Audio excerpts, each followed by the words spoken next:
तो मैं आज पोलो व्यू मार्केट जो श्रीनगर में है, और एक बार फिर से आपको मार्केट दिखाता हूँ।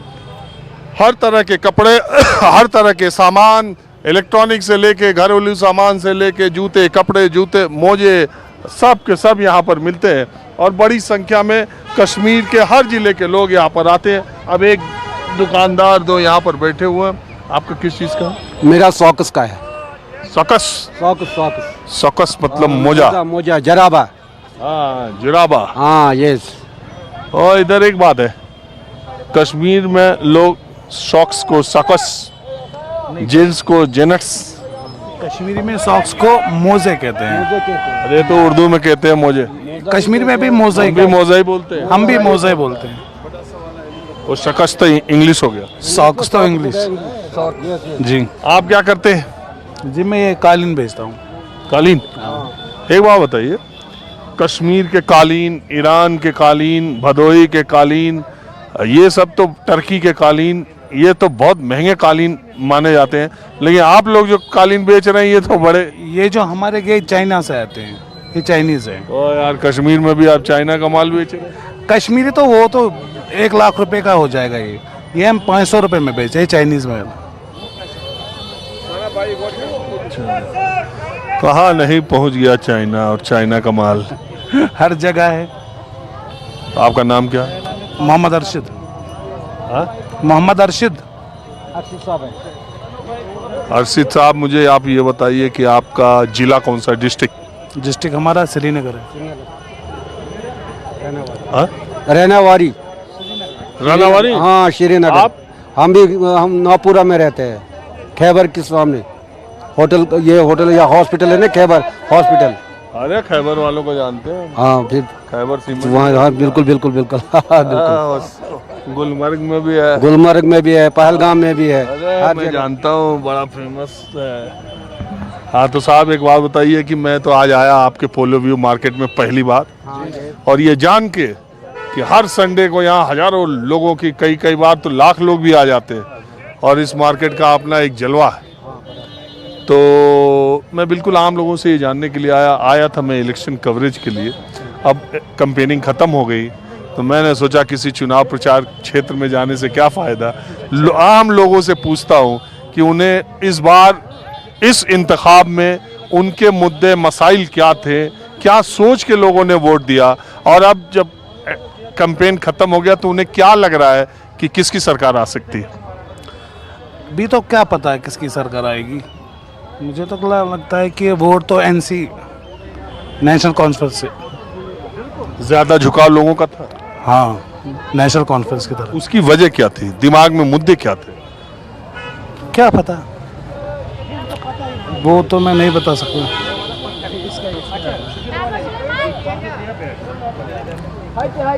हाँ? वो तो मैं नहीं बता सकता, मुझे क्या पता है, लेकिन ज़्यादातर वोट एनसी को ही गई। अच्छा, आपके दिमाग से श्रीनगर में वोट कम क्यों पड़ा? पता नहीं क्या क्यों बना? वोट क्या इस पे कम क्यों कम पड़ा?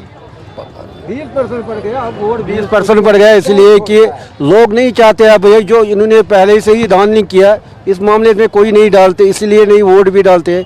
यहाँ जो असली मुद्दा है, वो जो लोगों ने जो हर एक हाल में मुश्किल हालातों में गुजर रहा है अभी कम से कम 15-20 साल से। अरे तो ये बिजनेस नाम बताया आपका? ये बिजनेस लाइफ। आपका नाम क्या? बैठा फारूक नाम मेरा है। हाँ भूल गया मैं। बिजनेस फारूक साहब एक बात बताओ, बिजनेस बैठा हुआ, सारा फ्लॉप हुआ। बिजनेस यहाँ कम, बिल्कुल कम है आजकल। खासकर लोग जो चाहते हैं यहाँ बिल्कुल एकदम बैठे हुए हैं।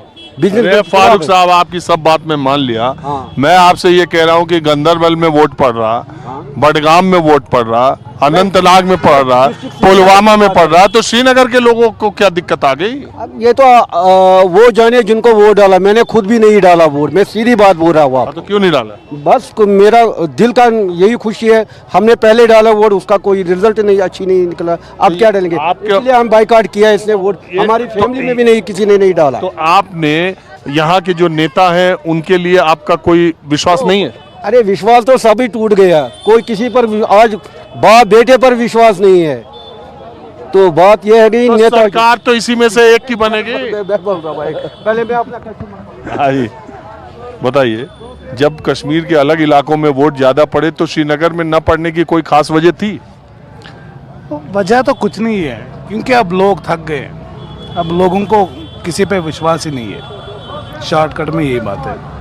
अच्छा, दूसरे एक जो पूरी दुनिया में चर्चा चलती है, देश में भी चलती है, आप सुनते ही होंगे, 370 को लेके लोग जानना चाहते हैं कि एक आम कश्मीरी को 370 से पहले और बाद में कोई फर्क? 370 से पहले काम अच्छा है, बहुत अच्छा काम था। उस दिन से काम बहुत मंदा हो गया। अभी एक साहब हमें पीछे मिले थे, उन्होंने कहा कि हम क्या जाने 370, उसके रहने से क्या फायदा था, उसके जाने से क्या नहीं, हमें रोजगार चाहिए, हमें काम चाहिए, हमें 370 का कुछ। सबसे बढ़िया है रोजगार, तो सबसे बढ़िया है। सबसे बढ़िया मसला तो रोजगार का है और कुछ नहीं है। जितना रोजगार आएगा सबसे आदमी फिट रहेगा। हाँ बताएं। चाहे सरकार एनसी की आए, पीडीपी की आए, बीजेपी की आए, हमें अपनी मजदूरी करनी है। हमें किसी ने कुछ हमें किसी से लेना देना ही नहीं है। हमें अपना काम करना है। हमें तसल्ली हो गई सब। 370 से आपका कोई लेना देना, उसके रहने जाने आने?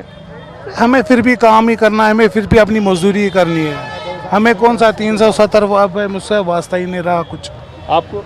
हाँ, फर्क तो पड़ता है उससे, बहुत फर्क पड़ गया उससे। काम का बहुत फर्क हो गया जब से 370 हो गया। यह पता नहीं क्या हो गया, समझ ही नहीं आ रहा। यहाँ तो देखो कितना है, सब बैठा है। अब शाम के टाइम थोड़ा आ गया पब्लिक, नहीं तो पूरा दिन भर बैठा था। आप क्या करो? आप क्या करते हो? बिजनेस करते हैं, क्या करते हैं, वॉच बेचते हैं, इलेक्ट्रॉनिक बेचते हैं। काम तो बहुत मंदा है। तो आपके हिसाब से किसकी सरकार आ रही है? फारूक अब्दुल्ला का। हाँ? फारूक अब्दुल्ला का। किस वजह से? वजह क्या? उसने बनाया, ये रोजगार उसी ने रखा है इधर। लोग तो कह रहे हैं कि डेवलपमेंट अभी बीजेपी की सरकार में ज्यादा हुआ, इन लोगों ने कम किया था। नहीं, उसी को वही आएगा, नेशनल कॉन्फ्रेंस आएगा बस। अक्सरियत तो उसी को आएगा। क्या सुन?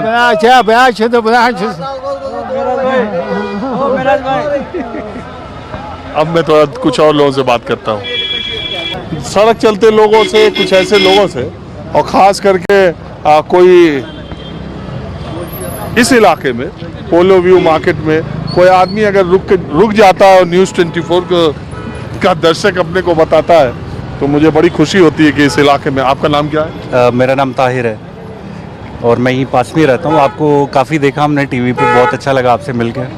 मैं ऐसे ही, कभी सोचा नहीं था आपसे ऐसे मुलाकात होगी लाल चौक में। मैं तो घूमते रहता हूँ हर तरफ, तो आप रुके तो मैंने कहा कि तो ये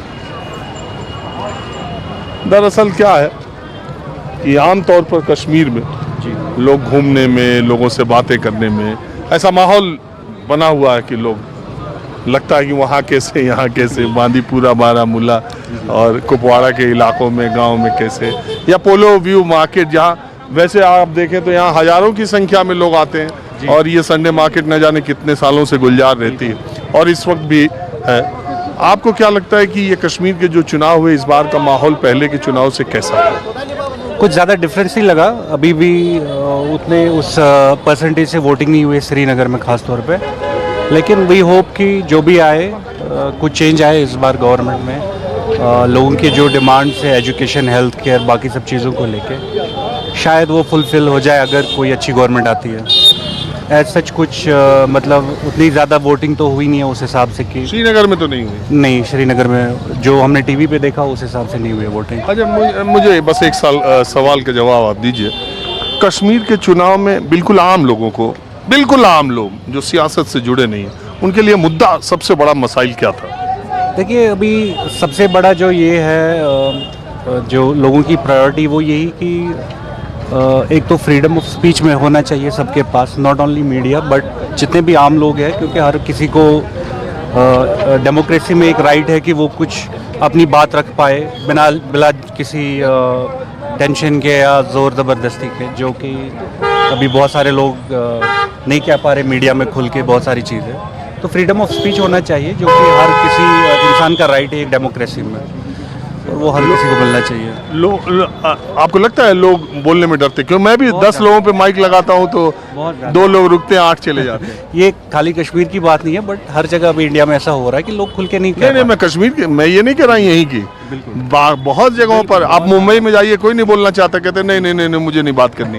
उसकी बहुत वजह है। बहुत लोगों का सियासत से मन उब गया, बहुत लोगों को लगता है कि बोल के बेवजह किसी विवाद में न फंस जाएं, बहुत लोगों को लगता है कि बोल के फायदा ही क्या है।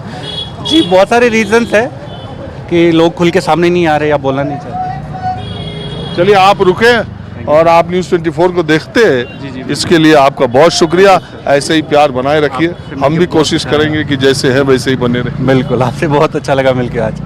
Thank you sir.